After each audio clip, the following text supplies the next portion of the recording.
Hola, ¿qué tal, jóvenes? Buenas tardes. Bienvenidos entonces ahora sí al curso de filosofía. Vamos a ver qué es lo que tenemos preparado para esta ocasión. Bien, chicos, a ver, como les estaba diciendo en la breve introducción que siempre hacemos, pues, con quienes están conectando temprano, que la filosofía tiene varios periodos en su historia. Justamente en la clase pasada abarcamos los dos primeros periodos. Hicimos el llamado periodo cosmológico, que es donde nace la filosofía, justamente donde ésta inicia.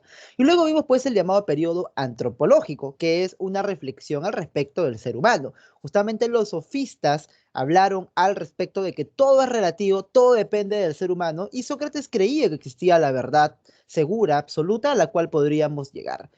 Muere Sócrates envenenado por el régimen democrático ateniense y lo que va a ocurrir es que uno de sus discípulos predilectos, en este caso Platón, va a terminar recorriendo otra vez el camino que había recorrido el maestro, pero esta vez haciéndolo de una manera diferente, de una manera distinta. A ver, vamos a ver, Santos, y acá los chicos presentes, si es que recuerdan pues lo que vimos la clase pasada un poquito, ¿ya? A ver, Sócrates, él quería buscar la verdad. Pero recuerda, él hallaba la verdad en el alma de las otras personas. Entonces, ¿cómo se encontraba la verdad? A ver, ¿de qué manera? ¿Ustedes recuerdan uno de los pasos del método de Sócrates por el cual se encontraba, se llegaba a la verdad? A ver, chicos, más o menos si es que me lo pueden. La mayéutica, ¿sí o no? Claro, que es el arte de hacer parir ideas. Justamente el diálogo, Santos, va a dar origen, pues, a la mayéutica. Entonces, ¿cómo se llega a la verdad? A través de la definición. O sea, a través de en lo que se conviene durante el momento que se produce la conversación, justamente el diálogo, y a través del diálogo hallamos la verdad. Pero ¿sabes qué pasa, Santos? Que Platón, el discípulo de Sócrates, no estaba de acuerdo en esto de acá. Platón decía, mira, ¿sabes qué? La verdad sí existe, pero encontrarla en la conversación, así como el maestro Sócrates, quizás no me parece lo más adecuado, porque eso puede ser muy cambiante, ¿no? Muy cambiante, y la verdad solamente tiene que ser una, pues. La verdad no tendría por qué estar supeditada a un método que puede tener uno u otro resultado dependiendo de la persona, dependiendo del momento, dependiendo del lugar. Entonces, Platón, que es el discípulo de Sócrates, va a querer encontrar la verdad en otra parte, ¿sí? Vamos a ver que él va a intentar buscar una verdad eterna, una verdad que no admita posibilidad de cambio alguno. Ahora, justamente así es como se da origen al llamado periodo ontológico o de los grandes sistemas. A ver, otra pregunta, y esta vez sí para todos. Yo les dije, ¿no? En la primera clase, chicos, les dije que hagan una fichita, que se compren, ¿no? Uno de estos cartoncitos de acá, por ejemplo, ¿no? Uno de estos cartoncitos que más o menos venden en las librerías, y pues anoten ahí, ¿no? Entonces yo les voy a preguntar ahora qué cosa es la ontología. A ver, chicos, bien, ontología vendría a ser teoría de qué. Vamos, jóvenes. Estos son conceptos básicos que tenemos que conocer. Bien, estos no son cosas que se nos puedan pasar, que podamos olvidar, porque es la base justamente.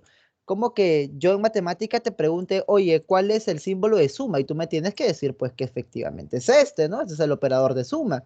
¿Bien? Como que yo, por ejemplo, tengo la tabla de multiplicar, algo que me sé por memoria y utilizo para otras cosas, ya así igualito, ¿no? Era lo que yo te había dicho que anotes.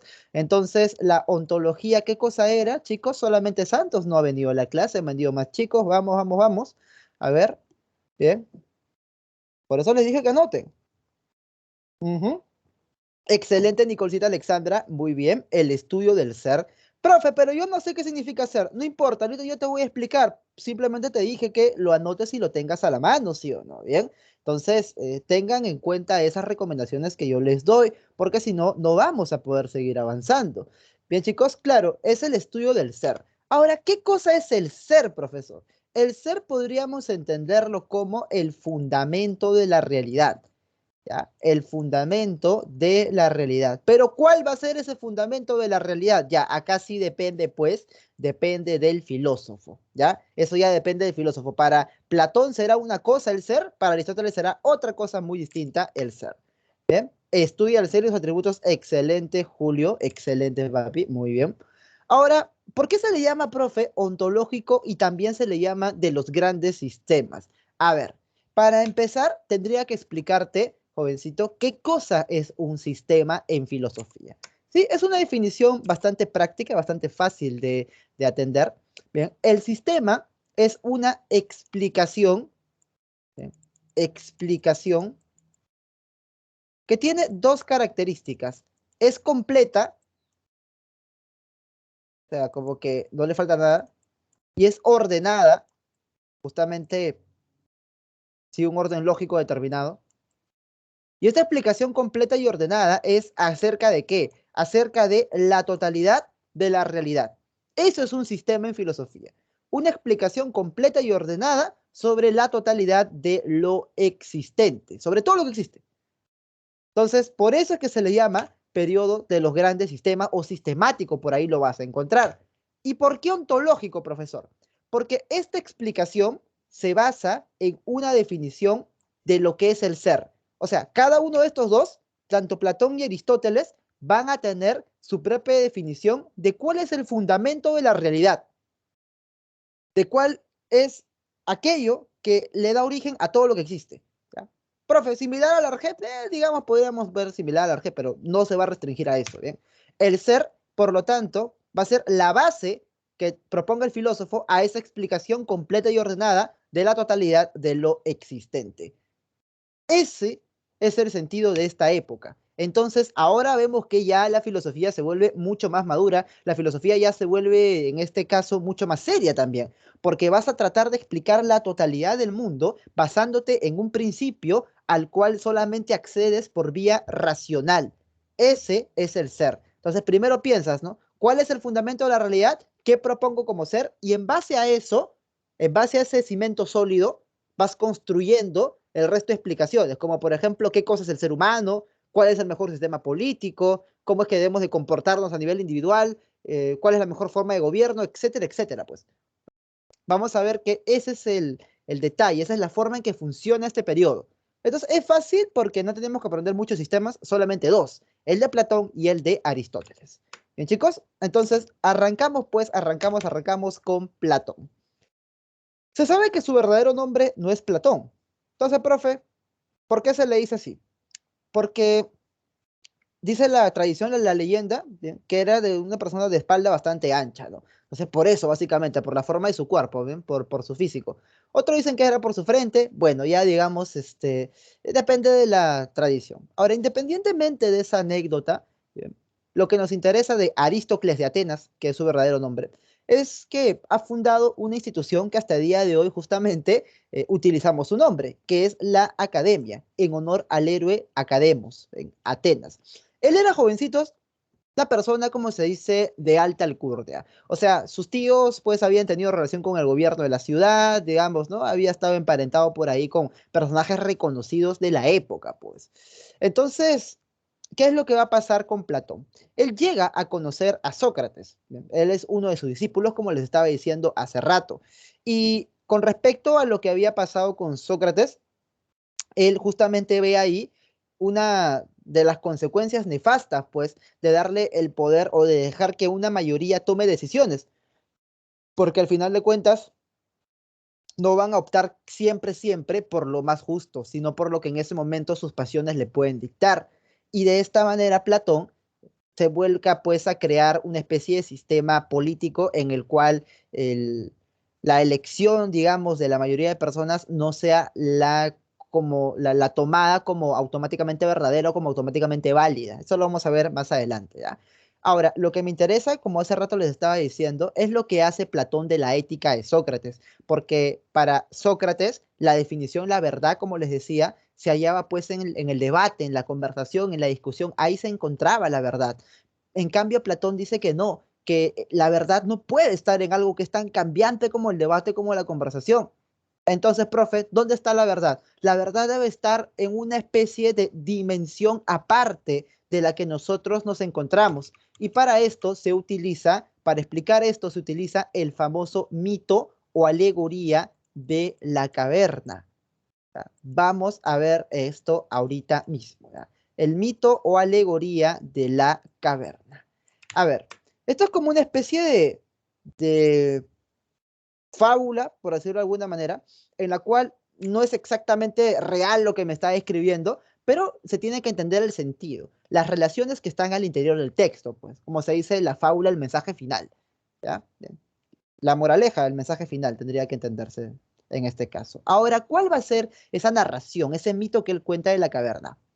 Imagínate lo siguiente, te dice Platón. Imagínate que tenemos a un grupo de prisioneros que han estado siempre, siempre ahí en una cueva, en una caverna, ¿bien? Atados de pies y de manos. Y que lo único que han visto toda su vida solamente son estas sombras que son producto de estas figuras frente a una fogata.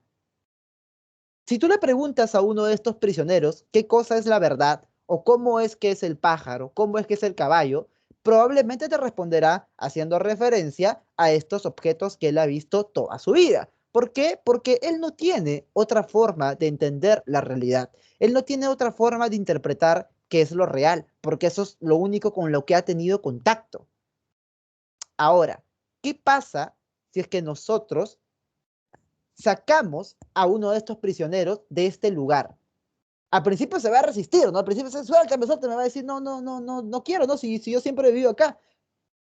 Pero una vez que lo logre sacar, poco a poco se va a dar cuenta de que aquello que creía como lo real, como lo verdaderamente existente, en realidad no lo era tanto. En realidad simplemente era una copia, una sombra nada más de lo que era la realidad. Entonces, ejemplo, ¿no? Si tú le hubieras dicho a este pata de acá que está acá encerrado, le hubieras dicho, oye, existe el caballo y el caballo es tridimensional y relincha y tiene este color, ¿qué hablas? ¿Qué el color qué es eso? ¿No? ¿De qué estás loco? Te hubiera respondido. Porque es lo único que ha visto en su existencia, pues.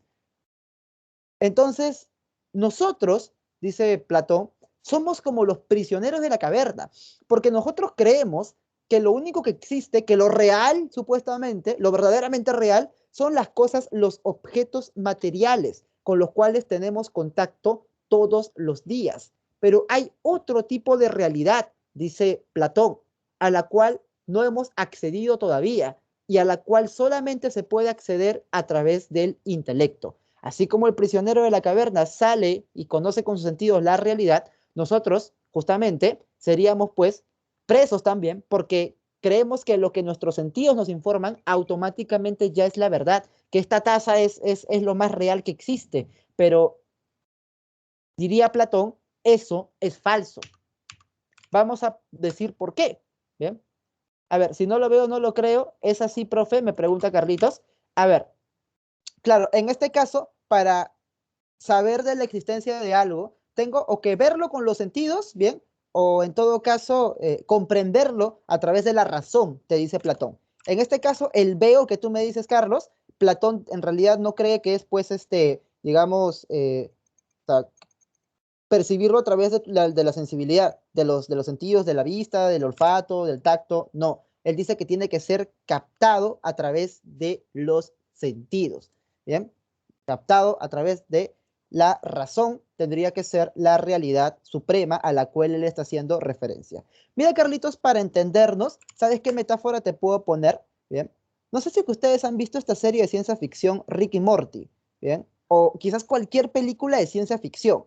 ¿Bien? Cualquier película de ciencia ficción. Imagínense una serie de ciencia ficción que te plantea lo siguiente, que hay una dimensión, ¿ya? Una dimensión en la cual se encuentran los modelos perfectos de todas las cosas que nosotros vemos en este mundo al que llamamos real. O sea, imagínate que todas las tazas que existan, que todos los resaltadores que existan en este mundo terrenal, no sean más que una copia nada más de aquel resaltador perfecto que se encuentra en esa otra dimensión. O que todas las tazas no sean más que una copia de aquella taza perfecta que se encuentra en esa otra dimensión.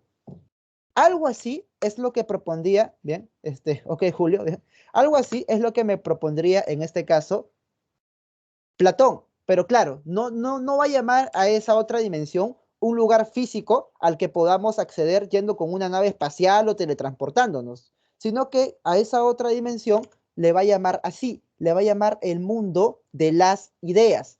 ¿Bien? Y a esta dimensión en la que nosotros nos encontramos, esta realidad, le va a llamar la realidad material o el mundo material o también llamado sensible. Entonces, ¿qué es lo que quiere decir con esto de acá Platón? Justamente, como la verdad no se puede encontrar acá en el mundo porque este mundo cambia, o sea, esto no puede ser la verdad del resaltador. ¿Por qué? Porque este resaltador yo lo puedo romper, ¿no? lo puedo deformar, lo puedo romper, lo puedo quemar. Entonces, la verdad, ¿cómo tiene que ser? La verdad tiene que ser eterna. Por lo tanto, la verdad no puede estar en este mundo físico terrenal. Tiene que estar en otra especie de realidad. Eso es lo que él propone. Y a esa otra realidad, justamente, a la cual algunos van a decir que son tonterías, al igual que el preso que está en la caverna, ¿bien? A esa otra realidad le va a llamar el mundo de las ideas. Así le va a decir. Ahora, acá la palabra idea, tú tienes que tener mucho cuidado, porque no es el contenido individual en la conciencia de un sujeto. O sea, no es una idea que está en tu cabeza. No, en este caso, con idea, está traduciendo una palabra griega que significa en este caso eidos. ¿Bien? O sea, nosotros estamos traduciendo una palabra griega que es eidos, que era la que utilizaba Platón. Y esa palabra hace referencia a una forma perfecta, ¿bien? Una forma o también una llamada idea. Entonces, profe, ¿cuál es la relación entre estas cosas que están acá en esta otra dimensión y las cosas del mundo? Buena pregunta. Mira, si yo tengo acá un árbol, por ejemplo, el cual veo por mi ventana, ¿ya? Tengo un árbol que yo veo por mi ventana. Acá frente hay un parquecito. Ya, profe, tú también cerca de tu casa debe haber un árbol, ¿no? El árbol cercano de tu casa o en tu propia casa hay un arbolito. También tú tienes ahí tu arbolito. Bacán, bacán, bacán. Y en tu colegio, quizás ya estará secándose o quizás lo tendrán vivo todavía. También había un árbol. Sí, profe, ahí detrás del árbol hacíamos cosas. Ok, entonces, estos tres árboles que están acá en este mundo material son solamente copias, diría Platón, del árbol perfecto que se encuentra en esta dimensión suprema, donde todo lo que habita acá es perfecto, eterno, inmutable, no cambia, permanece siempre igual y siempre va a ser lo mismo. Y todas las cosas que nosotros vemos acá en el mundo son simplemente un reflejo nada más, una copia de esas cosas que se encuentran en ese mundo ideal. Eso es lo que va a proponer en este caso Platón. Entonces, lo que vemos acá en sus características materiales solamente va a ser, chicos, ¿bien? Como les digo, un reflejo de esa forma ideal. De esa forma, o entre comillas, también se le puede llamar idea. O sea, acá la materia está separada de la forma, pero participa de ella. ¿Bien? La materia está separada de la forma, pero participa de ella. Entonces, profe, en resumen, a esta dimensión, a este mundo ideal de las ideas, ¿puedo ir con un cohete? No. ¿Puedo ir con una nave espacial? No. Aquí simplemente podemos acceder a través de la inteligencia, a través de la razón. Los griegos le llaman logos, ¿bien? Que significa palabra en tanto palabra razonada. Ya, bueno. A través del logos es que podemos acceder a este mundo ideal, solamente a través de la razón humana. Por eso es que también le vamos a llamar el famoso mundo inteligible. Bien, mundo inteligible. Profe, ¿y este mundo de la materia donde estoy yo ahorita? Por ejemplo, profe, su camisa usted es material, claro, pues en este caso esto pertenecerá al llamado mundo sensible, porque puede ser captado a través de qué? A través de los sentidos. Acá están, mira, los ojitos, ¿no? Ya, los ojitos son sentidos, con los ojitos ves las cosas, ya, bacán, pero esas cosas que tú ves, que tú captas con tus sentidos, no es la realidad suprema, simplemente es una copia nada más de la verdadera realidad que se capta a través de la intelección, a través de la razón. Porque repito, la verdad, lo eterno, lo verdadero, no puede estar en este mundo, porque este mundo es cambiante. Lo verdadero, eterno, tiene que estar en otro lado. Tiene que estar pues en una realidad diferente a la nuestra. Eso es lo que está proponiendo Platón justamente eh, en su doctrina. Buena pregunta, Julio, ¿no? Profe, ¿cómo es que llega a esa conclusión? Como les digo, hace un giro de la ética socrática, porque Sócrates había ocupado de temas éticos y no de la naturaleza en su totalidad. Entonces, él seguía creyendo que existía la verdad, pero cuando tú te pones a pensar en eso, te das cuenta que en este resaltador no puede hallarse la verdad de lo que es el resaltador, porque esto puede cambiar, puede tener múltiples accidentes, puede tener, por ejemplo, desgaste, por ejemplo, o puede tener un doblez en su forma, o puede estar hecho al gusto de una u otra persona. Pues tiene que haber alguna realidad que sea eterna, que no cambie. Justamente esa realidad, esas características, las va a sacar de lo que propone Parménides. El ser que propone Parménides, lo vimos en la clase pasada, es eterno, es inmutable, no cambia, ¿sí o no? ¿Te acuerdas que Parménides vimos ahí? Sí, sí, sí, profe. Ya, pues esta parte de acá, de arriba, será la parte que corresponde a la teoría de Parménides, inmutable, eterna, que no cambia, que yo lo comprendo con la razón, y esta parte del mundo material de acá abajo será lo que corresponde a lo que había afirmado Heráclito, pues, que es algo que está en constante cambio, en constante devenir, siempre está cambiando, siempre está fluyendo. Entonces, la verdad es una y es eterna, y no puede estar en este mundo material, que cambia constantemente,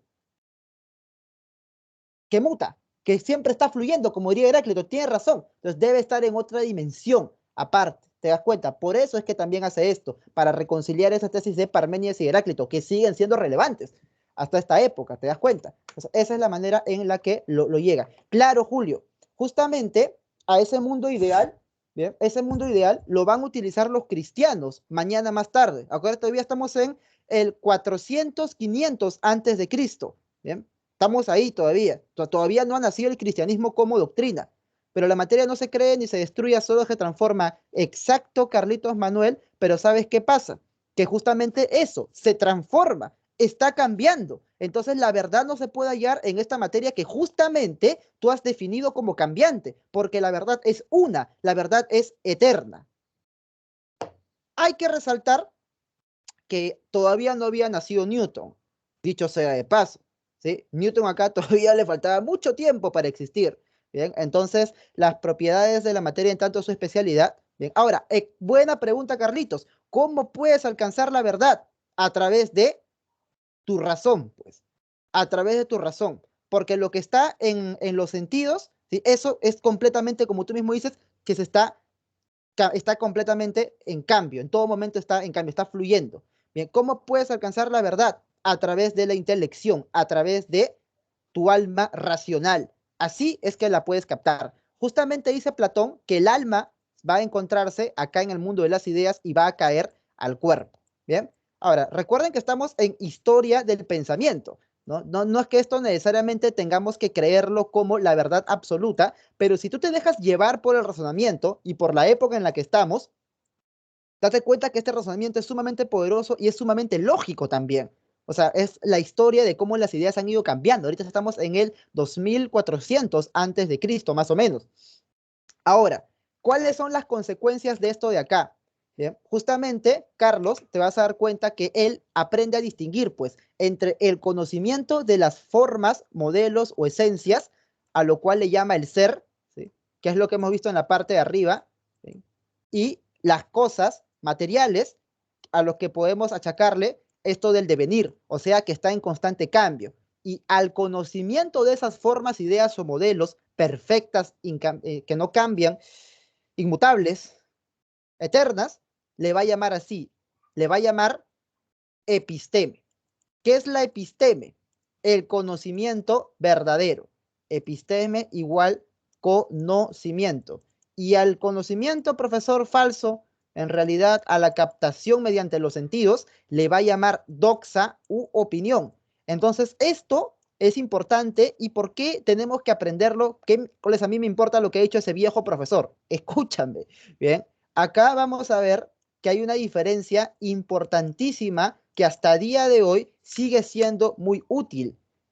Justamente Carlos, Julio, Esther, en este caso, aprendemos a diferenciar de esto dos cosas, el conocimiento y la opinión. Y esto es consecuencia directa de haberse planteado este esquema. Ok, puede que tú no creas en este esquema, pero sí vas a tener que estar seguro de lo siguiente, pues creo que todos podemos coincidir en que no es lo mismo conocimiento que opinión. Claro, para Platón el conocimiento verdadero era el conocimiento de ese mundo de las ideas, ¿no? Sí, y el conocimiento aparente, en este caso la opinión, era el conocimiento del mundo material. Pero esto a día de hoy, a pesar de que ya no lo entendemos así, sigue siendo una distinción clave, una distinción fundamental. Porque mira, por ejemplo, Esther, una cosa es que yo te diga, una cosa muy diferente es que yo te diga, por ejemplo, a ver, algo muy simple, ¿ya? El árbol, por ejemplo, ¿sí? El árbol que está al frente de mi casa, ¿bien? Pertenece al reino vegetal, por ejemplo. Eso es conocimiento. O que yo te diga, este árbol tiene sus raíces igual de grandes, igual de largas que el tronco. O que te diga que el árbol pesa 3 toneladas. O que te diga que el árbol tiene 30.000 hojas. Eso a día de hoy es lo que consideramos como conocimiento. Algo que refleje la verdad, algo que refleje los hechos. Bien, exacto, Elizabeth. Pero si yo te digo que el árbol es bonito, o que el árbol no debe estar ahí, o que el árbol es feo, ya eso ya es doxa, eso es opinión. Y justamente ahí está la clave. O sea, la opinión no necesariamente es vaga. O sea, la opinión en este caso es algo subjetivo ya. ¿Bien? Claro, a día de hoy, ¿no? A día de hoy. Claro, el conocimiento de árbol, claro, por ejemplo, ¿no? Ahora, otra cosa que yo te diga, yo te puedo decir, sin divagar nada, Carlos, que yo estoy muy seguro que ese árbol es bonito, pero eso ya no es conocimiento, ya. Eso ya es mi opinión. Y el detalle está que en el mundo moderno en el cual nosotros vivimos, mucha gente intenta hacer pasar su opinión como si fuera conocimiento, pues. Esa es la clave. ¿Por qué tenemos que comprender hoy día a Platón? Porque hoy día mucha gente te intenta vender su opinión como si fuera conocimiento, o te contrabandea, te mezcla, ¿no? Mitad, mitad. Es como que yo te diga, por ejemplo, que este resaltador es amarillo, por lo tanto, es bonito, o por lo tanto, es bueno. Ahí estoy conectando dos cosas, una que es conocimiento y otra que es mi opinión. ¿Te das cuenta? ¿Bien? Ahí sí te estoy haciendo. Ahora, otra cosa que yo te diga, me parece bonito. Si yo te digo, me parece, ahí sí ya tú te das cuenta que es lo que yo creo. ¿Ah? Pero que yo te diga que justamente es así porque es lo que yo creo, ya eso es lo que tú tienes que aprender a diferenciar y ese es uno de los grandes aportes que nos ha traído pues Platón, jovencitos. ¿Bien? El discurso antivacunas. No sé, pues Esther, ¿no? Dependiendo, pues, ¿no? A qué le llames una cosa u otra, ¿no? Claro, por ejemplo, en este caso, bien, tenemos la data científica interpretable, ¿no? Digamos, tenemos la data ahí para poderlo interpretar. Ya después el mecanismo de interpretación de cada quien ya va a ser, pues, en este caso, diferente, pues, ¿no? Claro, entonces, bueno, depende, pues, ¿no? O sea, si yo te digo que algo es bueno, que algo es malo, ¿bien? Que algo es útil o que algo es inútil, ¿bien? Mal presidente, opinión, pero no conocimiento. Claro, conocimiento sería decirte, pues, por ejemplo, indicadores económicos directos, ¿no? O sea, subió, bajó tal cosa, ¿bien? O, digamos, poder adquisitivo del peruano promedio, subió, bajó, pa, de frente, ¿no? Eso es irte directo a la fuente, ¿no? Directo a los datos. Bien, entonces, claro, ahora, yo puedo sustentar mi opinión, eso sí, bien, puedo sustentar. Me parece que esto es malo porque y lo puedo fundamentar en hechos. Pero de ahí a querer que mi opinión automáticamente es la verdad o lo que a mí me parece automáticamente es la realidad, eso es lo que se tiene que tratar de evitar, ¿sí? Eso es lo que tengo que tratar de evitar. Y justamente eso es a lo que nos llama Platón, ¿bien? Claro. Claro, que es bueno, también será una opinión, pero no conocimiento. Ahora, la cosa es cuáles son los hechos, ¿no? Eso es justamente a lo que deberíamos, pues, a lo que deberíamos irnos. Claro, según la concepción moderna. Ahora, para Platón, el conocimiento verdadero será, pues, en este caso, acá, ¿no? El del llamado mundo de las ideas, ¿sí? Bien, eso es lo que es el conocimiento verdadero para Platón.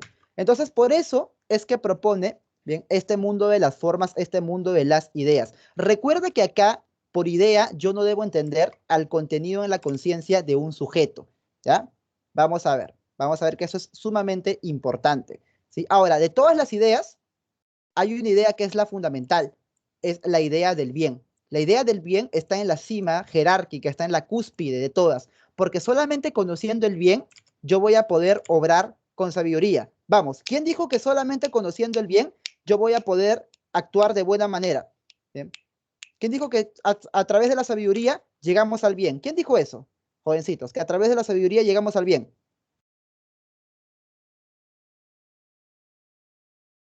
¿Quién dijo eso? La clase pasada lo vimos, ¿ah?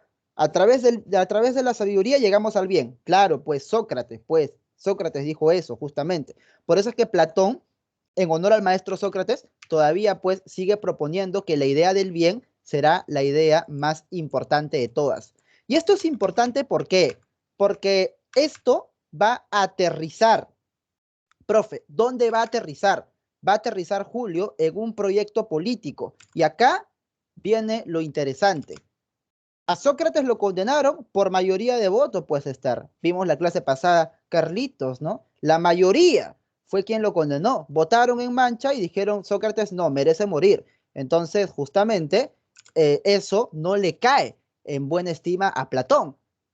¿Por qué? Porque Sócrates era inocente. Toda persona medianamente preparada sabía que Sócrates era inocente, pues, que él solamente quería encontrar la verdad, pero por ahí unos que otros cuantos, ¿no? Entonces se resintieron y, bueno, lo condenaron.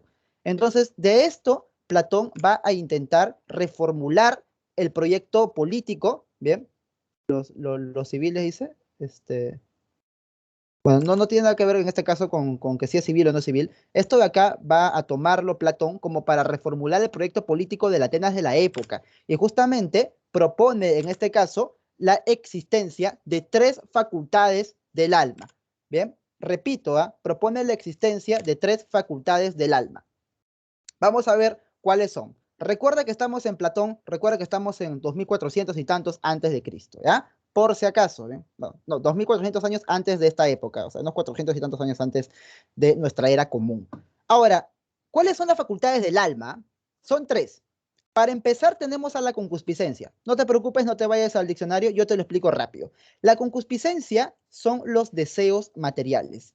O sea, todos tenemos deseos materiales, ¿ya? Pero el alma concupiscible va a ser aquella que solamente se centre en sus deseos materiales. Bien, repito, el alma concupiscible es aquella que solo se va a centrar en los deseos materiales.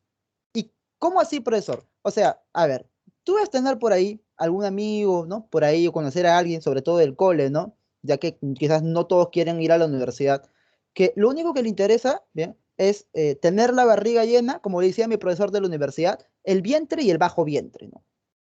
Contento, contenta la panza y lo que hay dos cuartas más abajo de la panza y nada más. Eso es lo único que le interesa. ¿Bien? Las cosas y simplemente satisfacer, no sé, colgarse un bling bling o lo que fuere. Ahora, no me estoy refiriendo necesariamente a la gente pobre, ¿ah?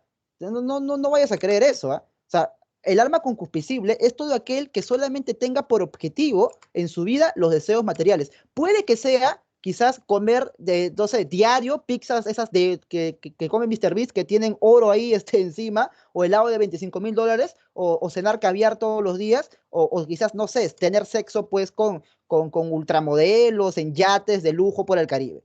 Puede ser también, ¿ah? No necesariamente estoy haciendo referencia a alguien pobre, pobre de plata. Estoy haciendo referencia a alguien pobre de espíritu. Bien, a eso es lo que se va a Platón. Entonces, la función que van a tener estas personas perlita en la sociedad va a ser la de productor. O sea, ya bueno, si a ti te interesa eso, los deseos materiales, pues dedícate a producir bienes materiales, ¿no? Al comercio, ese tipo de cosas. Bien, ahora, ¿qué tipo de virtud le podemos pedir a esas personas? A ellos les podemos pedir que controlen, en este caso, sus propios deseos, que alcancen la llamada templanza, ¿bien? Templanza o control de sus deseos. ¿Qué cosa es esto acá, Julio? Bien, el control de los deseos. O sea, que si tú quieres, por ejemplo, vestir, ¿no? Lujosamente, o si tú quieres comer, por ejemplo, en este caso, pues no vayas a recurrir a irte más allá de las leyes, pues. O sea, el hecho, por ejemplo, de que quieras satisfacer tu necesidad biológica de tener sexo, no significa que vas a violar a alguien, pues. O sea, contrólate, como se dice, ¿bien? O sea, no robes, no mates, pues no violes para satisfacer tus necesidades, tus deseos carnales y materiales. Eso es la templanza. ¿Sí? Controla tus deseos, compórtate según las leyes y bacán, quietecito, bonito ahí, ya nadie te va a fastidiar porque tampoco se te puede pedir nada más, pues, ¿no? ¿Bien? No le puedes pedir peras al olmo, ¿no? Pues a ese tipo de personas solamente le decimos que se controlen y con eso ya basta. Ahora, ¿existe hacerlo fácil? Sí, pero es que no se le puede pedir nada más a ellos, pues si eso es lo único que desea su alma. O sea, su alma solamente desea de cosas materiales nada más. ¿Ya qué vas a hacer con ellos? ¿Le vas a pedir que comprendan filosofía, que hagan ciencia, experimentación científica, arte? Si no quieren, ellos son los que no quieren. O sea, nadie se lo está prohibiendo. ¿Por qué? Porque hay justamente lugar en la sociedad para todos, dice Platón. Si tú tienes otro tipo de intereses, como por ejemplo el honor, la valentía, en este caso, vamos a pasar a tener ya otra facultad del alma, que sería el alma irascible. Acá ya la persona, como te digo, le interesa otras cosas distintas, como el honor, la valentía. Estos son los llamados guerreros. ¿Y a ellos qué se les pide como fortaleza? ¿Qué se les pide para que sean virtuosos? Justamente la fuerza psíquica, o sea, psicológica y también física, pues, psíquica y física. Ese tipo de fuerza se le va a pedir a ellos. ¿Por qué? Porque ellos son los llamados a defender en caso de que haya un conflicto bélico a gran escala, pues. Ahí estará. Ah, pero no, o sea, no es que tenga que superarlo. No, tampoco es que se le obliga a superar, como le digo Julio, ¿ah? No, hay personas que solamente van a tener ese tipo de alma y ya, o sea, no podemos hacer, digamos, mucho, o sea, la educación que propone Platón, sí, es igual para todos, pero conforme va pasando el tiempo, tú te vas a dar cuenta, pues, ¿sí o no? De todo tu salón, muy probablemente hubo gente a la que jamás le interesó realmente el contenido de tipo académico y tampoco le va a interesar. Entonces, en ese caso, ¿qué hacemos? No le vamos a pedir peras al olmo, ¿no? No le vamos a pedir justamente a un manzano que me dé sandías, pues. ¿Bien? Entonces, simplemente, ¿qué le vamos a decir? Pues, contrólate, ¿no? Controla tus deseos, no robes, no mates, no violes. Entonces, ya con eso, suficiente para pedirte a ti, ¿no? ¿Es realista o no? Entonces, ahora hemos visto el alma irascible también, el guerrero. Aquel tipo de persona le vamos a pedir justamente, ¿sí?, que ya sea fuerte, pues, porque va a tener otra función, que sepa precisamente ser valiente, ser honorable, ¿sí? Ese es el equivalente, pues, a lo que el día de hoy tendrían que ser nuestros militares, por ejemplo, nuestros policías. Ejemplo de esto de acá, el Comando Chavín de Huántar, por ejemplo, Julio. ¿Has escuchado el Comando Chavín de Huántar o no? Bien, claro que sí, pues, ¿no? Ahora, es el respeto también a nuestros guerreros. Claro, pues de ellos tuvieron que sufrir doble, ¿no? Uno, que el chino se llevó todo el crédito, y dos, que pues los defensores de derechos humanos, ¿no?, comenzaron a meterle juicio, ¿no? Ay, ¿por qué no le miraste feo a mi terrorista? No, no, juicio, ¿no? Claro, pues, ¿no? El mundo al revés, justamente, falta de respeto a los guerreros que defendieron el país en ese tiempo, pues. Ahora, el alma racional, ¿sí?, el alma racional va a ser aquella, ¿bien?, va a ser aquella, Esther, Perlita, que quiera adquirir la sabiduría, quiera adquirir, ir un poco más allá, o sea, alcanzar la verdad. El trabajo prioritariamente intelectual, que creo que es al que ustedes estarían pues aspirando. Justamente ustedes aspiran a tener una carrera universitaria para trabajar más con el intelecto que con el cuerpo. Claro, si eres ingeniero vas a usar las manos, ¿no? Pero prioritariamente el intelecto es lo que se va a utilizar. Entonces, el alma racional, justamente dice Platón, es la que va a buscar la sabiduría, o lo que él entiende como el conocimiento de las formas. Claro, aunque para él la sabiduría se encuentra acá, ¿no?, en ese conocimiento del mundo formal ideal, pero traduciéndolo al lenguaje moderno, pues sería justamente el conocimiento en sus más altas esferas, como por ejemplo acceder, pues, en este caso, a la investigación científica que sea al interior de la universidad. De guerrero como promotor de venta, dice Carlos. Ok, Carlos, bien, entiendo, sí, yo también he trabajado alguna vez de ventas, pues. Ahora, ¿qué pasa? Bien, ¿qué pasa? Estos, dice, mira, Platón, van a ser justamente los más capacitados. Y como van a ser los más capacitados, van a ser aquellos que tengan que ostentar el mando de la ciudad-estado, de la polis griega. O sea, repito, la educación parte de condiciones iguales, ¿ah?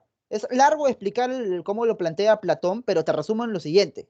Cuando nacen todos los hijos, para que nadie esté favoreciendo a sus propios hijos por el cargo que tiene, de frente, se lo manda a otra familia y no hay registro de a dónde fue mandado cada quien y al final de cuentas quién está con el hijo de quién, para que el Estado los eduque y haga cortes cada cierto tiempo. ¿Bien? La primera facultad, la primera virtud, me dices en este caso Julio, la primera facultad es la que todo el mundo tiene acá en Perú, pero la virtud no es lo que alcanzan, pues. Entonces, como te digo, todos son educados bajo el Estado y el Estado va haciendo cortes cada cierto tiempo. A los 12 años, ya los que no quieren, ya los que no tiran la toalla, justamente, ¿no? Ya tu amigo repitente, pues el que nunca le interesó, pues nada que tenga que ver con el estudio.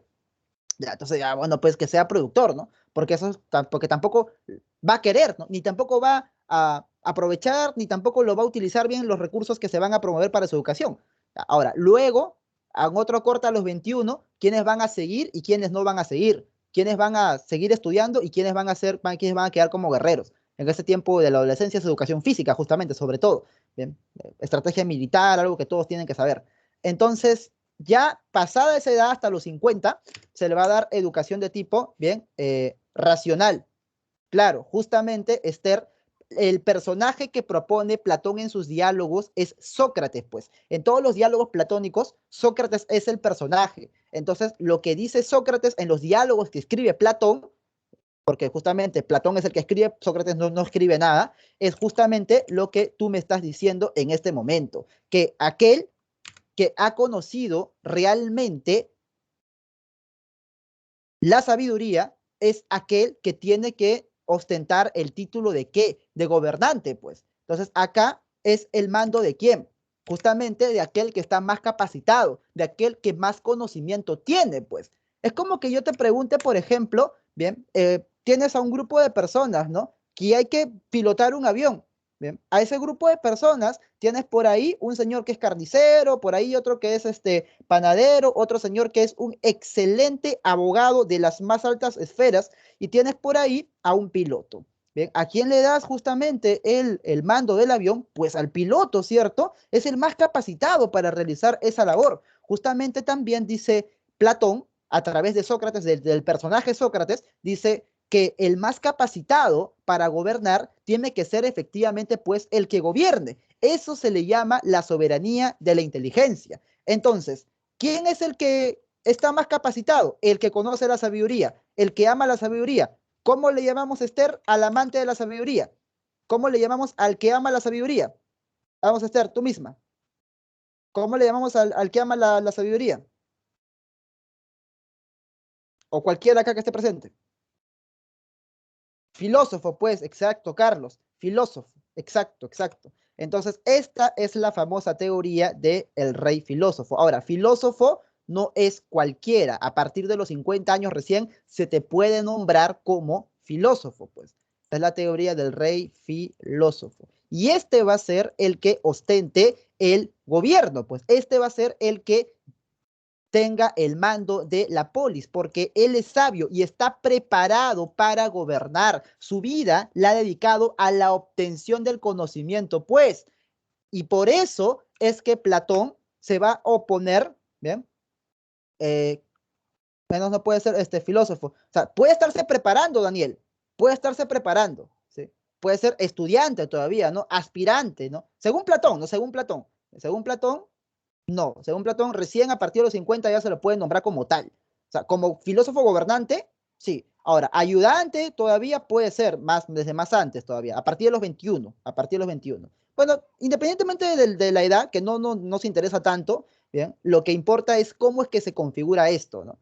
Claro que sí, Esther, Julio, el filósofo, pues. Entonces, ese va a ser el que esté llamado a ostentar el cargo de gobernante. Por lo tanto, si es el más capacitado, Julio, si es el más capacitado, a ver, a quién le pregunto? Carlos Manuel, si es el más capacitado, el que tiene que gobernar y no el que le cae mejor a la mayoría, ¿a qué sistema se está oponiendo? ¿A qué sistema de gobierno se está oponiendo? Clarísimamente, es dolorosamente obvio que Platón se opone a qué sistema de gobierno.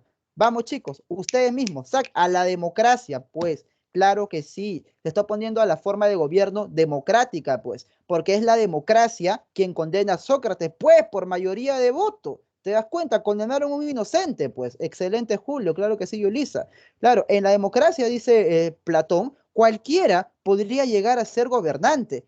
¿Y por qué se comporta así en las cosas del gobierno de la ciudad? ¿Y por qué, por ejemplo, no en la medicina? O sea, por ejemplo, en este caso, Carlos Manuel, si tú tienes que curarte una enfermedad, por ejemplo, imagínate que tú estás enfermo, ¿no? que tú estás enfermo de algo, ¿no? Te detectan algo más o menos grave, tienes que curarte, ¿qué prefieres? ¿Preguntarle su opinión a 1000 cachimbos de medicina de la César Vallejo o preguntarle al decano de medicina de la Universidad Nacional Mayor de San Marcos, ¿no? Al director de la Facultad San Fernando que está en Cangallo, uno de los mejores médicos del país, pues para acceder a ese punto, ¿no?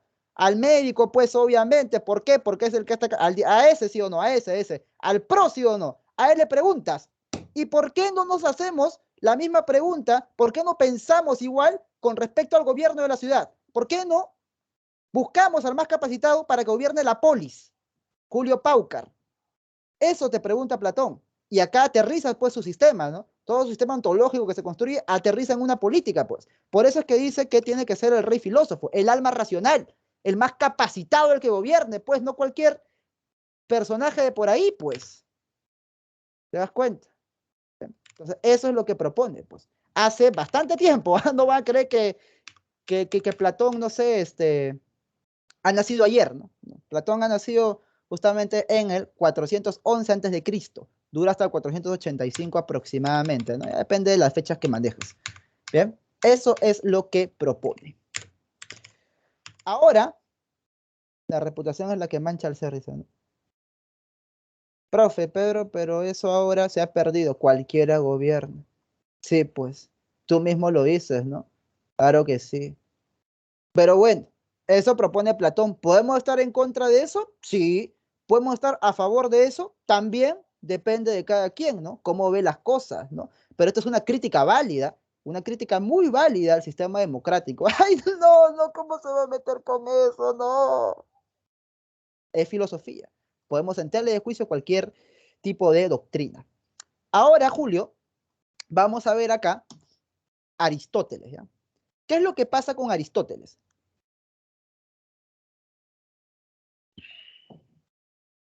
Lo que pasa con él es que agarra las doctrinas de Platón y les crea una revisión. Estoy hypeado, dice Carlos, ¿no? Muy bien, muy bien. Entonces, en este punto, vamos a ver que Aristóteles es discípulo de Platón, que a su vez Platón es discípulo de Sócrates, ¿ah? Hay una relación ahí de maestro-discípulo bien interesante. ¿Y qué es lo que hace, profesor Aristóteles? Él, vamos a ver que hace un giro de la ontología platónica. Y acá te lo voy a explicar. ¿Qué es lo que pasa? Mira, Aristóteles dice que aquello que Platón había dicho que existía en el mundo de las ideas, que es la forma, recuerda, ¿no? Platón, mundo formal, mundo de las ideas, bien, mundo material. ¿Te había propuesto acá, sí o no? La idea o forma de pelota, por ejemplo.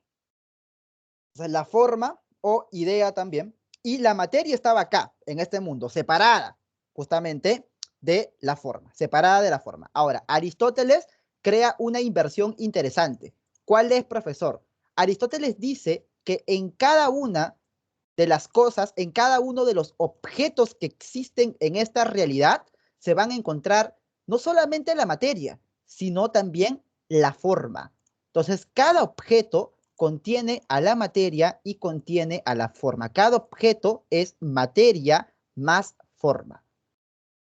Entonces, acá tenemos el mundo material. Entonces, profesor, acá en esta taza se encontrará tanto la materia, la porcelana que conforma la taza, como la forma de taza. Sí, justamente, tanto la materia de taza como la forma de taza. ¿Bien? Entonces, profe, si es que la forma o la idea que Platón había dicho que estaba en el mundo de las ideas, se encuentra acá en esta cosa, o sea, está unida a la materia dentro de la cosa, no dentro de la materia, unida a la materia dentro de la cosa. Acá está la materia y la forma de taza. Entonces, ¿qué deja de ser necesario? ¿Te das cuenta? ¿Qué deja de ser necesario? Razonen, piensen. Si la forma está acá y ya no arriba, ¿qué deja de ser necesario en este esquema de acá de la derecha con respecto al esquema de la izquierda? Claro, Santos, el mundo ideal, excelente, el MI, pues ahí está, ya no necesito del mundo de las ideas. O sea, la idea sí existe, la idea o forma, la idea o forma, la idea o forma, la idea o forma, existe pero dentro de la cosa, materia y forma, pero ya lo que pierde sentido es la existencia del mundo ideal, porque la forma está justamente acá mismo también. Bien, eso es lo que propone Aristóteles, claro, el mundo de las ideas, el MI, justamente Perlita, muy bien, el mundo ideal es el que deja Santos de tener necesidad de que exista, pues. O sea, esa es la diferencia entre Platón y Aristóteles. Bien, se pueden acordar de esto porque en su diapositiva inicial de introducción a la filosofía, yo puse un cuadro, la escuela de Atenas. Justamente en ese cuadro de la escuela de Atenas de Rafael Asensio se puede ver como personajes centrales tanto a Platón como a Aristóteles. Y acá se los voy a poner, ¿bien? Acá se los voy a poner junto, y acá justamente les voy a poner el detalle, ¿ya? ¿Bien? Porque, mira, cómo en el arte, se puede notar bastante estas cosas, ¿no? Acá les voy a poner el detalle, ¿ya? De esto de acá, de lo que está al centro. Justamente si te das cuenta, el más viejón, que es Platón, está con el dedo hacia arriba, con la mano hacia arriba, diciendo que la verdad está en el mundo de las ideas, la existencia verdadera está en ese mundo de las formas, y Aristóteles está con la mano así como que abajo, ¿no? Como diciendo acá, en la tierra, ¿no? Acá abajo. Y entonces, eso justamente, jovencitos, es lo que te quiere dar a entender este cuadro, pues. Todo tiene su razón de ser, todo tiene su sentido. Ya, profe, así como Aristóteles funda la academia, así como Platón funda la academia, Aristóteles funda el llamado liceo. No sé si ustedes han conocido alguna vez un liceo. Bueno, esa palabra viene desde esta época, justamente. Él es el que lo va a fundar. En resumen, lo que acabamos de entender es lo siguiente, ¿no? Que todo lo que existe tiene tanto, bien, de materia como de forma, específicamente, bien, de materia y de forma. Entonces, profe, este resaltador tiene la forma de materia, ¿bien? Tiene la forma del resaltador y también la materia, que es en este caso el plástico. Y esto nos lleva a la existencia de 4 causas, ¿ya ves? ¿Bien? No sé si que ya pudieron ver la imagen, espero que sí. Esto ya nos lleva a la existencia de 4 causas. ¿Cuáles son esas famosas 4 causas, jovencitos? Bien, vamos a ver que son la causa formal, material, eficiente y final. Y para esto yo les voy a poner un ejemplo muy, pero muy sencillo. Les voy a poner el ejemplo de la silla de madera. Me parece lo más simple para explicar esto. ¿Qué cosa es la causa material? Simplemente responder a esta pregunta. ¿De qué cosa está hecho ese objeto? Esa es la causa material. O sea, la silla de madera, la madera, profe. Excelente. Esa es la causa material que propone Aristóteles. Ahora, lo un poco difícil de entender es la causa formal. Pero acá yo puedo utilizar una palabra bien ilustrativa, que es el diseño. ¿Por qué? Porque la esencia, justamente, lo que transforma a ese montón de madera en esa silla, en ese objeto que yo conozco como silla, justamente es introducirle el diseño. O sea, profe, organizarlo de esa manera específica. Ahora, con esa forma de silla, con ese diseño de silla, yo también puedo hacer una silla de metal, por ejemplo. En vez de madera, utilizo metal. Estoy cambiando la causa material, pero estoy teniendo la misma causa formal. O, en todo caso, bien, si es que yo tengo, por ejemplo, la misma causa material, pero distinta causa formal, puede aparecer lo siguiente. O sea, de un bloque de madera, que es mi causa material, yo le puedo meter distintos diseños. Puedo hacer el diseño de silla, se convierte en silla. Puedo hacer un escritorio, se convierte en escritorio. Puedo agarrar el diseño del librero, lo convierto en librero. ¿Te das cuenta? Entonces, esa es la relación entre la causa formal y la causa material. Justamente la causa formal es lo que Platón le había llamado forma o idea. Y la causa material es justamente de qué está hecha una cosa. ¿Cómo le llama Aristóteles a la cosa? Al objeto material le llama sustancia, ¿ya? La sustancia u cosa objeto, ¿ya? Cosa objeto. O sea, profe, ¿la taza es sustancia? Sí. ¿Cuál será la causa, a ver, material de la taza? A ver, dime, ¿cuál será la causa material de la taza? Esta tacita, mírale. ¿Cuál será su causa material? Te pregunto. Que es lo mismo que preguntarte de qué está hecho, ¿no? O sea, es recontra simple, ¿no? ¿De qué está hecha una taza? Porcelana, ¿no, Jordano? O de vidrio, bueno, ya como claro, ya se entiende el mensaje, creo, de acá de el amigo Julio, ¿no? De porcelana, vidrio, de lo que está hecho una taza, ¿no? Bien, bien perla, está bien, está bien. Entonces te das cuenta de qué está hecho. Esa es la causa material. Ahora, la causa formal es el diseño, pues, porque precisamente con ese mismo diseño yo puedo tener de vidrio, puedo tener de porcelana, puedo tener de metal también, ¿no? Quizás puedo tener una tacita de metal por ahí, te das cuenta. Ahora, la causa eficiente, chicos, es aquel que ha hecho aquella sustancia, o sea, aquel que ha metido la causa formal dentro de la material. ¿Cómo, profe? Mira, ¿quién hizo que ese montón de madera, que es la causa material, se transforme en silla poniéndole el diseño? ¿Cómo yo le llamo ya a esa persona, ya para hacerlo más fácil, que ha transformado ese montón de madera en una silla? ¿Cómo se le llama? Vamos, chicos. Díganme ustedes entonces la causa eficiente o el hacedor de la silla. De la silla, el creador, el hombre, más específicamente, el carpintero, ¿sí o no?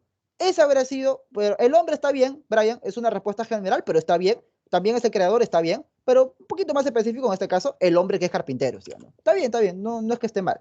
Entonces, acá está, esa es la causa, pues, eficiente. Y la causa final, jovencitos, es simplemente preguntarte el para qué existe algo. ¿Cuál es su razón de ser? La razón de ser de la causa final, efectivamente, le podemos conocer con el nombre de teleología. Teleología. Que viene del griego telos, que no es lo que estás pensando, loco, bien, sino significa fin, ¿ya? O sea, es el para qué de algo. ¿Para qué sirve la silla? Para sentarse, profe. Entonces, ¿cuál es la causa final de la silla? Sentarse o utilizarla como apoyo o lo que sea. Que es lo mismo también que preguntar por si acaso, ¿cuál es la teleología del lapicero? Si yo te pregunto cuál es la teleología del lapicero, ¿tú qué me respondes? Para tomar, bueno, en el caso de la silla sentarse, de la taza es tomar té. ¿Sí? Del lapicero, ¿cuál es su teleología, Santos? ¿Sí?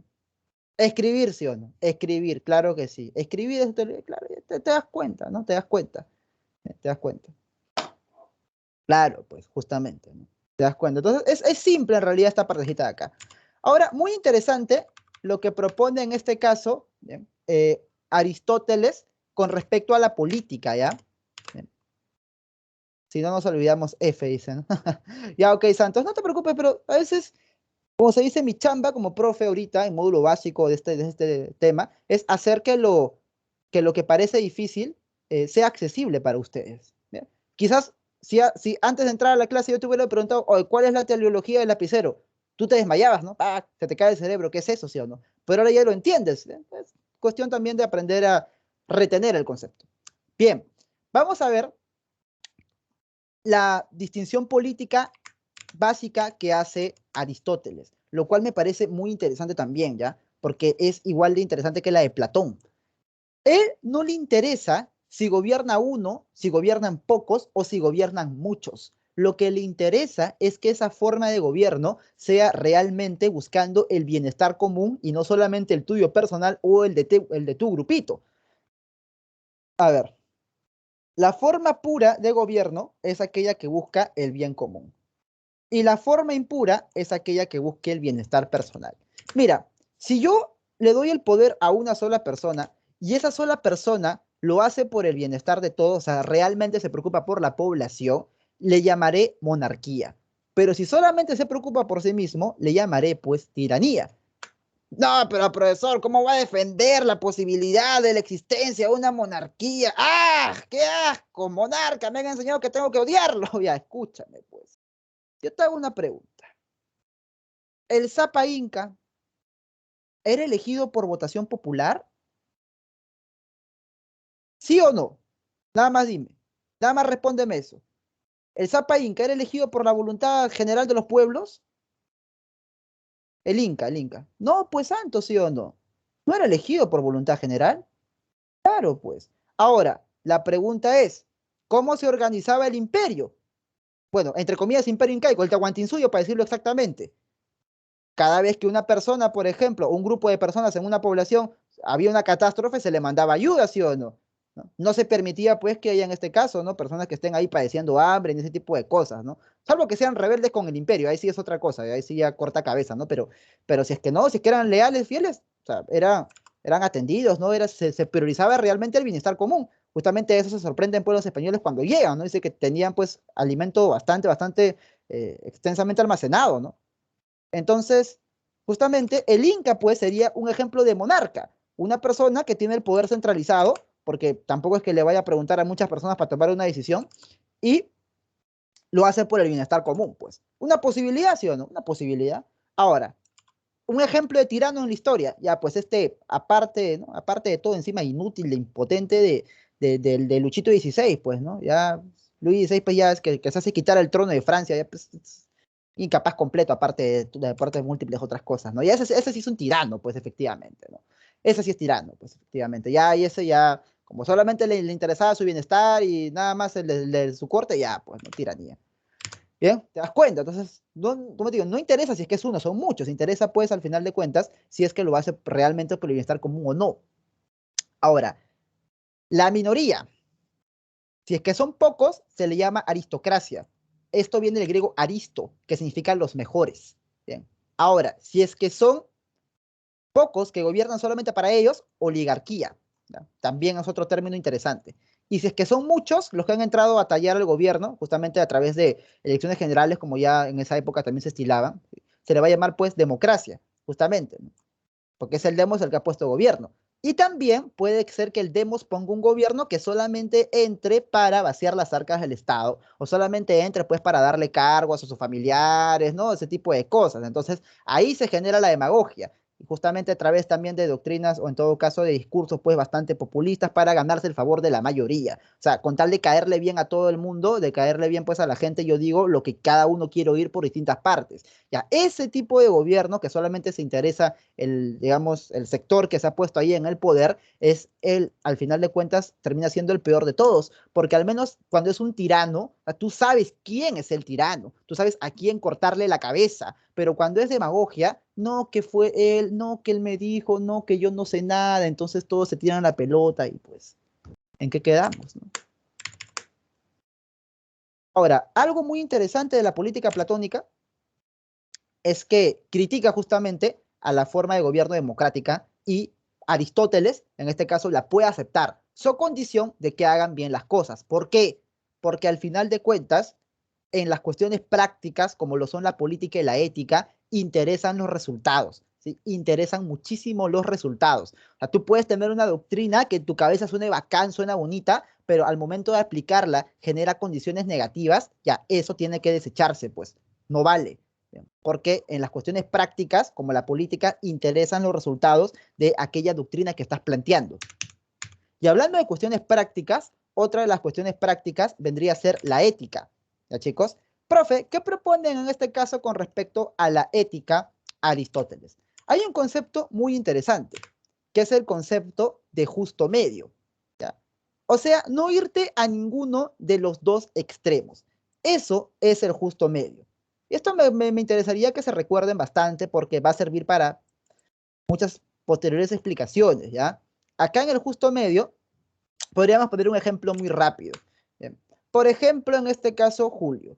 Imaginemos pues que nosotros nos queremos poner, como se dice, ¿no? Reír para el verano. ¿Ya? Imaginando pues que un chico, ¿no? Acá quizás esté muy subidito de peso, muy gordito, y otro esté quizás muy flaco, ¿no? Quiere construir masa muscular. Ok. Irse a un extremo negativo por defecto sería pues no hacer absolutamente nada, ¿no? O sea, seguir, por ejemplo, teniendo un mal estilo de alimentación, seguir, por ejemplo, sin hacer actividad física alguna.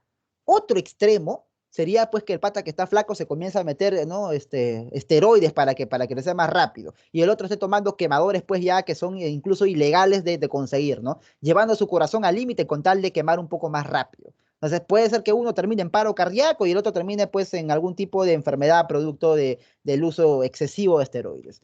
Ambos casos, ¿bien? El de irte al exceso o el de no hacer absolutamente nada, caer en el defecto, son pues extremos a los que no debemos de apuntar, dice Aristóteles.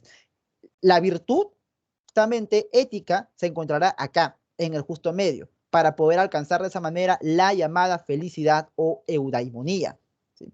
Entonces, la felicidad lo vamos a alcanzar, justamente ahí dice Aristóteles, siendo pues mesurados, ¿no? O sea, a ver, ni tampoco meterte pues a consumir esas sustancias, ni tampoco no hacer nada. O sea, ejercicio 1 hora diaria, creo que es mesurado, creo que está bien y es saludable para nosotros. Entonces, eso será, pues, digamos, a lo que tendríamos que apuntar, el llamado justo medio. Bien, eso propone Aristóteles. Ahora sí, les cuento algo. Aristóteles tenía como alumno a un personaje muy interesante de la historia, al hijo de Filipo II de Macedonia, que prácticamente le va a heredar bastante joven una Grecia unificada, por decirlo de alguna manera. ¿Alguien acá sabe cómo se llama el hijo de Filipo II de Macedonia? Alumno directo de Aristóteles. Alejandro Magno, pues Santos, muy bien, Giordano, claro que sí. Alejandro Magno, Carlito, está bien, entonces, sí te entiendo, loco, no te preocupes. Bien, entonces, claro que sí, va a tener pues por discípulo Alejandro Magno. Entonces, profe, ¿qué es lo que pasa? Alejandro Magno lleva la filosofía griega, la cultura griega en su totalidad, a los rincones del mundo que él conquistó, generando una serie enorme de cambios, Carlitos, en el proceso. ¿Bien? Si lo sabías, excelente, no te preocupes aunque no lo hayas puesto.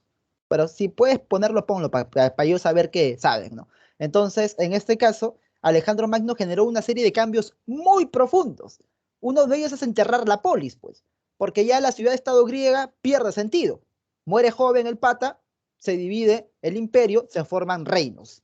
Entonces, una de las características de esta época era que había sincretismo cultural, era que comenzó pues a la degeneración de la sofística, que hemos estudiado en la clase pasada, generó que cada quien argumentara cualquier cosa, entonces como que hubo un periodo en el cual justamente muchas personas aprendieron de los sofistas de segunda, tercera generación a hacer argumentos que defendieran hasta las cosas que son injustas, ¿no?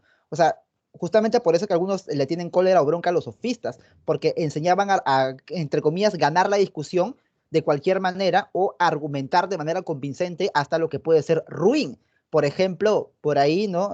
No sé si a modo de chiste todavía no se ha esclarecido del todo, pero o sea, algunos dicen que algunos lo consideraban como algo serio. Hay un argumento que ha sobrevivido al respecto de por qué está bien pegarle a tus padres.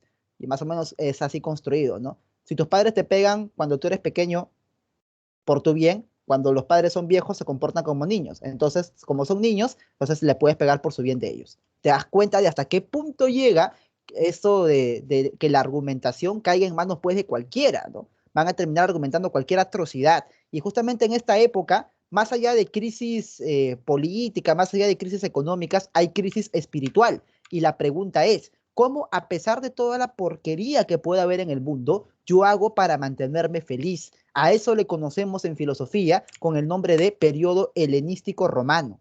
Coliseo Nicarnazo, eso ya, claro, eso es historia justamente, ¿no? Entonces, la pregunta es esa, ¿no? ¿Cómo a pesar de toda la basura que pueda haber en el mundo, yo hago para mantenerme feliz aquí y ahora, pues? Bien, ese es el detalle. Bien. Ok, entonces hay diferentes propuestas. Hay diferentes propuestas. A ver, profesor, ¿cuáles son esas propuestas? Vamos a verlas, ¿bien? Digamos, de manera rápida. Bien. Vamos a ver esta de el cinismo. El cinismo, fundado por Antístenes, pero mejor representado por Diógenes de Sinope. ¿Por qué se le llama cinismo? Hoy en día se entiende la palabra cínico como caradura, ¿no? Como desvergonzado. Pero no, viene de la palabra griega kiné, que significa perro.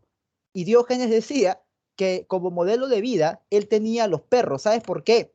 Porque él vivía de acuerdo con la naturaleza, dejando de lado las convenciones sociales, dejando de lado la artificialidad humana y dejando de lado la esclavitud hacia los bienes materiales, un rechazo bastante profundo justamente hacia la posesión de bienes materiales. ¿Por qué dice Diógenes? Porque si uno depende de algo para ser feliz, uno es esclavo de aquello que depende. Y yo te pongo un ejemplo. Tu amigo, o digamos, el pata, el barrio, que si no está consumiendo la sustancia, puede ser pues que haya uno que consume de vez en cuando, ¿no? Capaz de eres tú, pero ya, el que realmente le tiene por chapa el dengue, ¿no? Le dice, habla dengue, porque sabe que él todo el día tiene que estar fumando, y sobre todo si es que es pasta, pues se vuelve más adicto todavía. Entonces, ese depende de la sustancia para ser feliz o siquiera para no sentirse mal. Como depende de la sustancia, él no es dueño de la sustancia, él es esclavo de la sustancia. Entonces, pregúntate tú, ¿eres dueño del celular o esclavo del celular? Por eso es que Diógenes promovía justamente el rechazo, pues, a ser esclavo de las posesiones materiales. Ahora, justamente, ¿cómo es que él pasa a la historia? ¿Cómo es que él lo demuestra? Sí, similar. Sí. Claro, eso dice, pero Diógenes diría en la naturaleza, ¿sí? Diógenes diría, la felicidad se encuentra siguiendo nuestros instintos naturales, ¿sí? Como el caso de los perros. Esa es su propuesta de él, tampoco es que sea la verdad absoluta, tampoco es la que sea la verdad absoluta. Lo que dice Elizabeth se relaciona mucho más con los estoicos, ¿ya? Mucho más con los estoicos. Bien. Entonces, vamos a ver, pues, en este caso, jovencitos, ¿De pasar a dónde? De pasar a contar la anécdota del buen y gran Diógenes, ¿ya? Mira, Diógenes estaba algo. Diógenes estaba tomando el sol tranquilamente, bien, un día por la tarde, y se le acerca pues a Alejandrito Magno, ¿no? Alejandrito Magno que le pregunta, hola, Diógenes, ¿no? Sí, hola. Me han dicho que tú eres filósofo, como mi maestro Aristóteles. Y yo respeto mucho a los filósofos, pero yo veo que tú vives en la indigencia. Pídeme lo que quieras, que yo te lo voy a dar. Y Alejandro Magno, pues era prácticamente el rey del mundo, ¿no? Era como que venga Elon Musk, Jeff Bezos, por ejemplo, combinado con Xi Jinping de China, Putin de Rusia y Biden de Estados Unidos en una sola persona y te diga, pídame lo que quieras, que yo te lo voy a dar. ¿Te alocas, sí o no? Y Diógenes, ¿qué le responde? Diógenes le responde, ok, Alejandro, te voy a pedir algo. Te voy a pedir que por favor te apartes, que me estás tapando el sol. Significa el sol en la metáfora, la naturaleza, pues, que el sol requiere la naturaleza para ser feliz. Y Alejandro lo mira y le responde, si yo no hubiera nacido Alejandro, me hubiera gustado ser Diógenes. Con eso le está diciendo, me gusta ser quien soy, el rey del mundo, pero si no hubiera sido el rey del mundo, me hubiera gustado ser como tú. Respetos guardan respetos y se va. ¿Qué te parece la anécdota? Elegante, ¿sí o no, Carlitos? Elegante. Bien. Marcos, si me estás escuchando, si ya estás acá, hasta las 5:20, ¿ya? Bien. Pasa que a las 5:20 va a entrar el tutor a tomarles una encuesta, ¿ya, chicos? Bien. Ahora sí, vamos a plantear en este caso la otra escuela. ¿Cuál es la otra escuela, profe? El hedonismo de Epicuro. Bien, el hedonismo de Epicuro. Ya, profesor, ¿qué es lo que quiere en este caso Epicuro? Bien, él propone lo siguiente. Él propone que para ser feliz hay que nosotros, pues, en este caso, bien, dice, habrá pues que alcanzar la ataraxia, pues. ¿Qué cosa es la ataraxia, profesor? Bien, esto de la ataraxia puede entenderse como la tranquilidad del alma, ¿sí? La imperturbabilidad del alma. O sea, profesor, ¿qué significa esto de acá? Significa, bien, significa que para ser felices, no debemos creer que hay que estar todo el día con una sonrisa estúpida en la cara. No, sino simplemente que nuestra alma tiene que estar equilibrada. O sea, si tú dejas de sufrir, ya considérate, pues, en este caso, como una persona feliz, ¿no? Pero tienes que haber quitado realmente el sufrimiento de tu alma, para que tu alma realmente esté tranquila. Digamos, haciendo referencia al contenido psicológico de la persona, pues, ¿no? Y también ausencia de dolor en el cuerpo. Claro, tampoco nadie va a ser feliz si es que le está oliendo la panza de hambre o si es que en todo caso su pierna está cayendo a pedazos, ¿no? O sea, ausencia del dolor del cuerpo y tranquilidad en el alma. Eso es lo que basta para ser feliz. Ese equilibrio, diría Epicuro de Samos, ¿sí? Lo cual es bastante interesante. Ahora, hay que diferenciar dos tipos de placeres, pues. El placer estático, que es justamente el que trae la ataraxia, el placer psicológico, ¿bien? Y el placer dinámico. Porque tú dirás, profe, la palabra hedoné en griego significa placer. Y ya, qué rico, ¿no? Placer, pero no hace referencia al placer necesariamente corpóreo, ¿no? Hace referencia al placer psicológico, aquel que es estático, duradero, aquel que es permanente. O sea, tú puedes decir, terminé con mi flaco, terminé con mi flaca, ¿no? Entonces me voy a una fiesta, bailo con 10, me encierro en el baño con 4, ¿no? Me meto todas las drogas que me ofrezcan, profe, pepa y agua para la seca, qué rico. Pero al día siguiente, ese dolor de haber sido engañado, de que te hayan puesto los cuernos, flaca en todo caso, ¿ya? ¿Se habrá ido necesariamente? No, profe, el día siguiente me siento más vacío, peor todavía. Ya, pues justamente, ¿no? Más allá de la resaca, ¿no? El dolor interno psicológico desaparece cuando uno hace eso. No, no desaparece. ¿Bien? Comprobado que no desaparece. Entonces vamos a ver, pues, que en este caso se prioriza por el placer estático, pues. Te esfuerzas, estudias, te sacas el ancho para ingresar y al final de todo el proceso terminas viendo al día siguiente del examen ese famoso recuadro celeste que dice alcanzó vacante. Ese es un placer estático, ¿no? Eso es permanente, ya te vuelves pues San Marquino o de la uni o de la Cato de la universidad que vayas ya para toda la vida, pues, ¿no? Bien. Es un placer estático, justamente. Claro, esa es la ataraxia, que está en calma, ¿no? ¿Te das cuenta? ¿Te das cuenta de cómo funciona esto? Ya, pues es el periodo helenístico romano, ¿no? Por eso me gusta bastante. Ahora, otra doctrina del periodo helenístico romano ¿sí? Es en este caso el llamado estoicismo, ¿ya? ¿Qué es el estoicismo? Es una doctrina que se promulgaba en los pórticos de las ciudades. ¿Y qué significa esto de acá, profesor? Por eso se le llama estoico, ¿no? Porque paraban en los pórticos. Mira, por estoico se le entiende a aquella persona que es muy realista en el sentido que no intenta luchar contra aquello que no puede controlar. Muchas veces, dice el estoico, el sufrimiento proviene de no entender la diferencia entre lo que está bajo nuestro control de lo que no está bajo nuestro control. O sea, por ejemplo, bajo nuestro control estarán pues nuestras opiniones o la manera en la que nos afectan las cosas. ¿Cómo así, profesor? Si una persona, por ejemplo, papi, si una persona, digamos, tú te declaras a ella, ¿ya? Tú estás enamorado de una chica, ¿ya?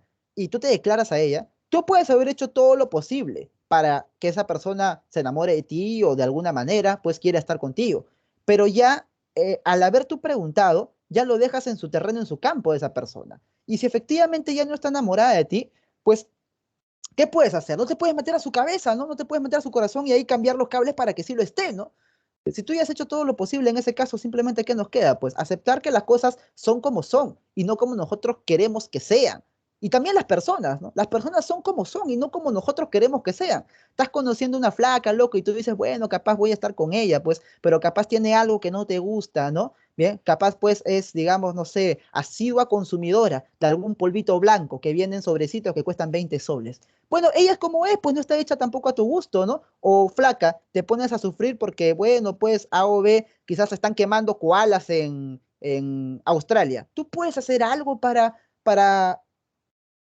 parar eso? O sea, ni los bomberos de allá pueden, ¿no? Ni el gobierno del país puede, tú tampoco. Entonces, pues, ¿por qué sufres por aquello que no puedes controlar? Más bien, justamente, compórtate de tal manera que aquello que sea externo y no tengas control, pues no te afecte, ¿no? Directamente. Digamos, es un poco el llamado a ser un poco frío, pues, ¿no? Es atrás, te metas como un ángulo. Ok, entonces eso justamente es lo que promueve el estoicismo. Bien, chicos, interesante doctrina, porque te permite diferenciar entre lo que puedes controlar y lo que no puedes controlar, ¿no? Por eso dice que la resignación, porque la naturaleza es como es, ¿no? Llámale naturaleza, llámale Dios, pero ya las cosas son como son. O sea, por ejemplo, ahorita, el nivel económico que tienen tus padres o el sueldo que ganan tus padres, eso es lo que tú directamente ahorita no puedes controlar. ¿Qué es lo que sí puedes controlar? La cantidad de esfuerzo que haces para educarte y mañana más tarde ayudarlos, pues quizás de la manera que tú quieres ayudarlos. Eso sí puedes controlar. Y a eso dedícate, pues, ¿no? Como se dice ya, no vas a llorar sobre leche derramada, ¿no? El tiempo no se puede retroceder. ¿Qué haces torturándote por aquello que ya está hecho? Tortúrate para no volverlo a cometer. Eso sí puedes controlar. El cristianismo, jovencitos. Si las escuelas helenísticas proponen un mensaje de salvación aquí y ahora, ser felices acá en la tierra, el cristianismo trae algo muy interesante, que es ser feliz en el reino de los cielos. Una felicidad trascendente, ¿sí? Una felicidad trascendente, algo que va más allá. Podemos darle ánimo, ¿no? Algo que va más allá de este mundo. Y hay fuentes filosóficas del cristianismo. Muchos dicen que esto de acá no, que esto de acá es mentira. Escuchen bien, ¿ah? Son dos. La primera va a ser el llamado estoicismo, porque justamente durante los primeros siglos los cristianos son perseguidos y el estoicismo les va a ayudar bastante a sobrellevar aquellas persecuciones. O sea, cuando tú lees el relato de un cristiano de los primeros siglos que es arrojado a los leones, que es perseguido, ¿bien? Y él mantiene firme, mantiene fiel, eso es por fe y por estoicismo. Te das cuenta que ya acepta el determinismo. Claro, él va a entenderlo como el destino ligado a Dios, pero el estoico lo va a entender como la naturaleza. Ya depende. En este caso sí les va a ayudar bastante, ¿no? Bien, ahora, para ser feliz con aquello que esté a tu alcance, dice Carlos, excelente. Ahora, el neoplatonismo, ¿bien?, va a provenir justamente de las doctrinas platónicas que sobreviven en esta época. Platón, al igual que Pitágoras, propone el desprecio al cuerpo. Pues, ¿por qué? Porque el alma que es perfecta cae al cuerpo que es imperfecto. Esto va a ser música para los oídos del cristianismo, porque el cristianismo también ve lo corporal instintivo como algo sucio, o como dirían ellos, pecaminoso, pues. Ahí está justamente el detalle. Entonces, si hay fuentes filosóficas en el cristianismo, es obvio, es evidente.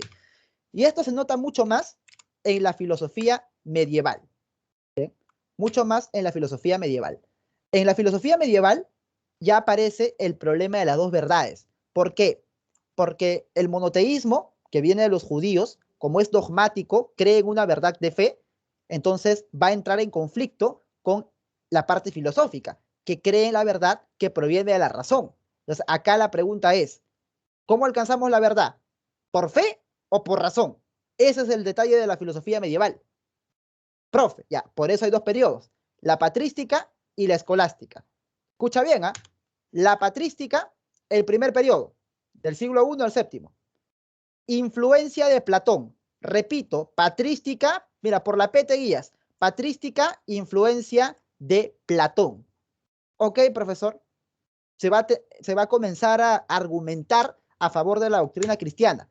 ¿Quién es el principal representante de esto? Agustín de Hipona. O si eres creyente para ti, San Agustín de Hipona. Bien.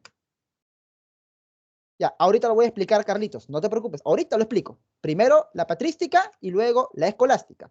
¿Ya? Entonces, Agustín de Hipona cree en la teoría de la iluminación. O sea, él cree que entre razón y fe, prioritariamente es la fe. Por eso dice, creo para entender. ¿Qué es lo que pasa? El ser humano se conecta con Dios. ¿A través de qué? A través de la fe. Así se conecta con Dios, a través de la fe. ¿Y qué es lo que hace Dios, profe? Nos regala la verdad.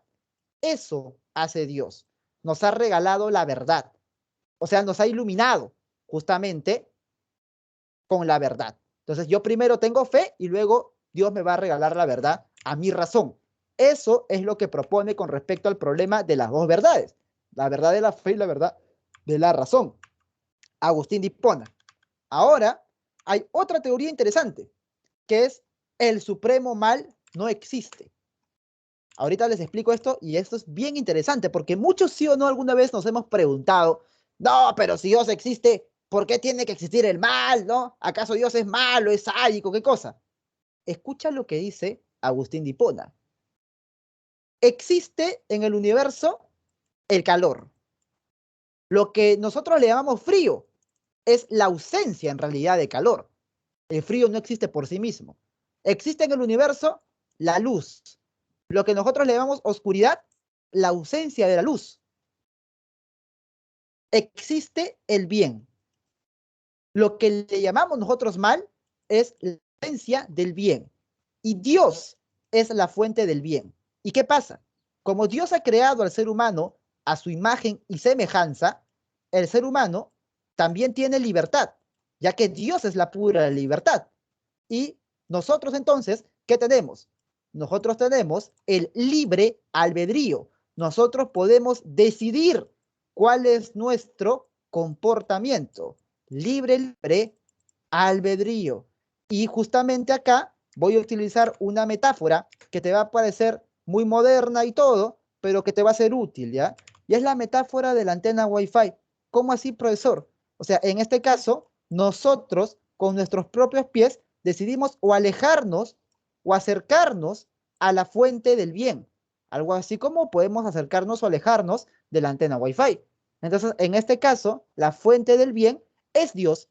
Y si tú te quieres alejar de Dios, no físicamente, no digo, sino con tus actos, entonces estás cayendo en el mal. Por lo tanto, a lo que nosotros le llamamos la maldad en el mundo, en realidad es el mal uso que ha hecho el ser humano por sí mismo, porque tiene libertad, de ese libre albedrío que Dios le ha dado. Ese es el detalle. Entonces, si es que existe el mal, es porque nosotros, pues, utilizamos mal el libre albedrío. ¿Qué te parece? ¿Sí? Bueno, esa es la respuesta que propone Agustín, ¿no? Bien, interesante, ¿no? Es una buena salida, me parece, a esa pregunta que te hice inicialmente. Ahora, vamos a ver la escolástica. La escolástica es la segunda etapa de la filosofía medieval. Pasan 8 siglos de la muerte de Agustín y aparece Tomás de Aquino. Ahora, si es que en la patrística influenciaba Platón, en la escolástica influencia Aristóteles, ¿ya? Acá es influencia de Aristóteles, esto grábatelo siempre, ¿ah? Es periodo de la filosofía medieval influenciado por Aristóteles. y el principal representante es Tomás de Aquino. En esta etapa se crean las universidades, justamente las escuelas, de ahí escolástica. Entonces, Tomás de Aquino tiene una relación bastante interesante, ¿ya?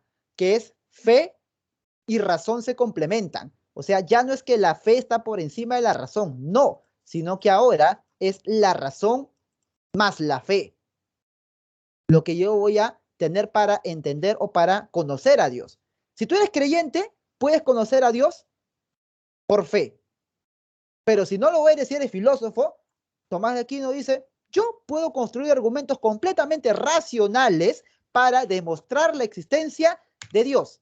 Y esas son las llamadas 5 vías para demostrar la existencia de Dios, que propone Tomás de Aquino en base a la filosofía aristotélica. Bien, jovencitos, eso de ahí es lo que propone justamente Tomás de Aquino. ¿Ya? Ok, Carlos, eso se ve en ilustración. Cuando hagamos en el intermedio de filosofía política, ahí conversaremos al respecto, ¿sí? Pero eso vendrá más adelante. Entonces, de esta manera, termina el llamado periodo escolástico y termina también la filosofía medieval. La próxima clase veremos qué es lo que pasa después de la filosofía medieval. Veremos qué es lo que pasa en la filosofía moderna y cuál es justamente el cambio que se hace de Dios al ser humano. Pero eso en la próxima semana, jovencitos. Conmigo hasta acá. Estamos ya al día, por fin. Váyanse a responder su examen y si viene el tutor, sepan que les va a hacer una pequeña encuesta. Nos vemos en la próxima clase. Conmigo hasta acá. Muchas gracias y hasta pronto.